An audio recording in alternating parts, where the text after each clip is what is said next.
ആ തലവരയിലെ സോങ്സ് എഴുതുമ്പോൾ ഏത് ടൈമിൽ ഇരുന്ന് എഴുതിയതാണ്, അല്ലെങ്കിൽ എന്തൊരു ഇമോഷൻ ആയിരുന്നു അതിലാ? മറ്റേ ഇലകൊഴിയെ, അത് ഭയങ്കര ഒരു സാഡ് മൂഡ് തരുന്ന പാട്ടാണ്.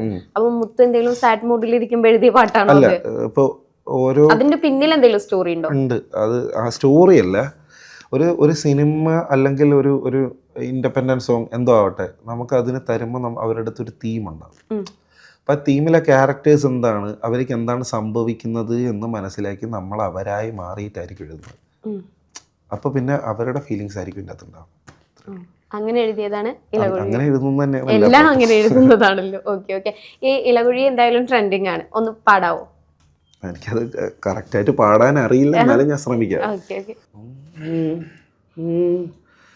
എന്നിലാദ്യമായി വന്നൊരീ തെന്നലീണത്തിലായി നീ നാരി ഞാനായി വരി, വീഞ്ഞു പോലെ നീ വന്നൊരീ രാത്രിയിൽ മിന്നലായി വാനായി മായാവനി, മോഹമായി നീ ചൊല്ലിതെന്തുമായ നീമായ ലോകമേന്തി വന്ന് നിന്ന് മുന്നിലായി നീ ചേർന്നു വന്നിരേ മെല്ലയോരമായിരേ മണ്ണിലായി നാം ഒന്നിനി മായാത്ത ദൂരത്താലെ ഭൂ വിത്തായി നീ തീരാത്ത രൂപത്താലെ സൂറത്തായി നീതിലെ ഇലക്കൊഴിയേ തണലായരികേണയും ഇടവഴിയേ ഋതുവായി നദി പോലൊഴുകും മിഴിയരികെ മഴയായഴലും മഴിയും പ്രണയവുമേ പ്രിയമായ ഗതാരുലയും.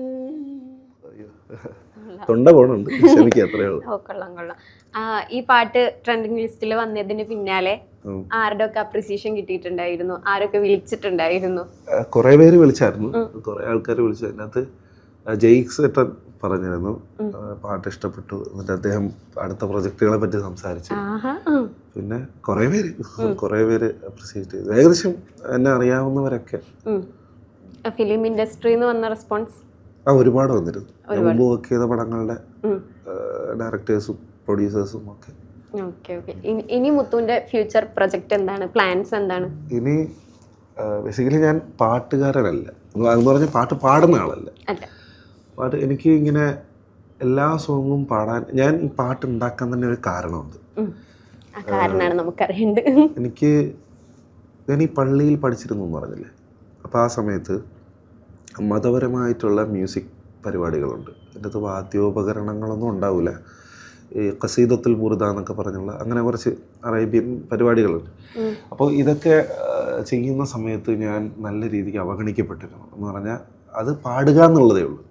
ഈ പാടുമ്പോൾ എൻ്റെ വോയിസ്, ഈ മെലഡി കുറച്ച് സൂത്തിങ് ആയിട്ടുള്ള പാട്ടുകളിൽ എൻ്റെ വോയിസ് സിങ്ക് ആവാത്തത് കൊണ്ട് എനിക്കത് പാടാൻ കഴിയില്ലായിരുന്നു. പിന്നെ കോറസിനൊക്കെ ഏതെങ്കിലും സൈഡിലൊക്കെ ആയിരുന്നു ഇരുത്തിയിരുന്നത്.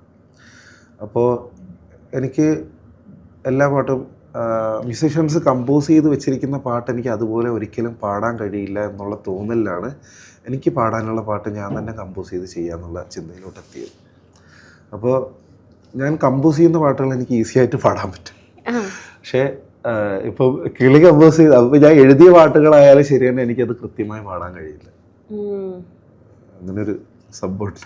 അങ്ങനെ ഒരു ടാസ്ക് ഉണ്ട്. എല്ലാറ്റിന്റെ പിന്നിലും ഒരു ടീം ഉണ്ട് എന്ന് പറയാറുണ്ട്. മുത്തുവിന്റെ വർക്കിന്റെ പിന്നിൽ അങ്ങനെ ഒരു ടീം ഉണ്ടോ? ഏറ്റവും കൂടുതൽ സപ്പോർട്ട് തരുന്ന ആൾക്കാരാരാണ്? ഫ്രണ്ട്സ് ആണോ, ഫാമിലി ആണോ? മൊത്തത്തിൽ ഒരു ടീമിനെ മെൻഷൻ ചെയ്യാൻ പറഞ്ഞാൽ ആദ്യം മൈൻഡിൽ വരുന്ന ആൾക്കാരാരാ? അങ്ങനെ സപ്പോർട്ട് എന്ന് പറഞ്ഞാൽ എൻ്റെ ഫ്രണ്ട്സൊക്കെ സപ്പോർട്ട് ചെയ്യാറുണ്ട്. ബേസിക്കലി ഞാൻ പാട്ട് ചെയ്യുമെന്നറിയാവുന്നവരെല്ലാം എന്നെ സപ്പോർട്ട് ചെയ്യാറുണ്ട്. ഒരു വലിയ സപ്പോർട്ടാണ്. പിന്നെ എൻ്റെ ടീം എന്ന് പറഞ്ഞാൽ ഞാൻ ഇതുവരേക്കും വർക്ക് ചെയ്തിട്ടുള്ള എല്ലാവരും എൻ്റെ ടീമാണ്. അതിനകത്ത് എടുത്ത് പറയുകയാണെങ്കിൽ ഇലക്ട്രോണിക്കലി ജുബൈർ മുഹമ്മദ്, പിന്നെ കായൽ ബ്ലൂ, മാനസ് കൃഷ്ണ, അപ്പോൾ ഇവരൊക്കെ ഈ മ്യൂസിക് പ്രൊഡ്യൂസേഴ്സൊക്കെ എൻ്റെ ടീമാണ്. ഞാൻ വർക്ക് ചെയ്യുമ്പോൾ ഞാൻ ആദ്യം ഒരു വാക്കിനെ പറ്റി ചിന്തിക്കുമ്പോൾ ഞാൻ അവരെ ആയിരിക്കും ചിന്തിക്കുന്നത്. പിന്നെ അങ്കിത് ബ്രോ, രാഹുൽ ഏട്ടൻ, അപ്പോൾ എല്ലാവരും ഇതുവരേക്കും ആരൊക്കെ വർക്ക് ചെയ്തിട്ടുണ്ടോ അതെൻ്റെ ടീമാണ്. അതങ്ങനെ പറയാൻ കാരണം ഞാൻ ഒറ്റയ്ക്ക് സഞ്ചരിക്കുന്നതുകൊണ്ടാണ്. ഓക്കെ.